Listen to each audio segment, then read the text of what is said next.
একটি সময় নির্ণয় করবেন এবং আপনার ঘরের স্ত্রী পুত্র সন্তানদেরকে বসাবেন।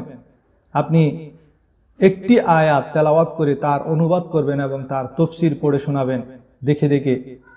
আর তাফসীরের গ্রন্থ কিনতে হচ্ছে না, আপনার অ্যাপস রয়েছে এই ধরনের কোরআনের তাফসীরের অ্যাপস থেকে দেখে দেখে আপনি পড়ে পড়ে শুধু শোনাবেন। অন্তত 10টি আয়াত একদিনে অনুবাদ তাফসীর সহ নিজে পড়বেন এবং আপনার সন্তানদেরকে বসাবেন, স্ত্রীকে বসাবেন। একটি দিনের 1 ঘন্টা শুধু রমজানে এই সময়ের জন্য ব্যয় করবেন এবং এই আমলটি, এই ওজিফাটি যদি করেন, কোরআন নিয়ে যদি আপনারা অন্তত দিনে 1 ঘন্টা ব্যয় করতে পারেন, তাহলে আপনার জীবনের সকল সমস্যা আল্লাহ তাআলা সমাধান করে দিবেন এই কোরআনের বরকতে, কোরআনের মাসের বরকতে, এই কোরআনের নাজিল হওয়ার মাস এই রমজানের বরকতে আল্লাহ তাআলা আপনার সকল দুঃখ পেরেশানি অভাব অনটন মুসিবত সব কিছু ইনশাআল্লাহ দূর করে দিবেন।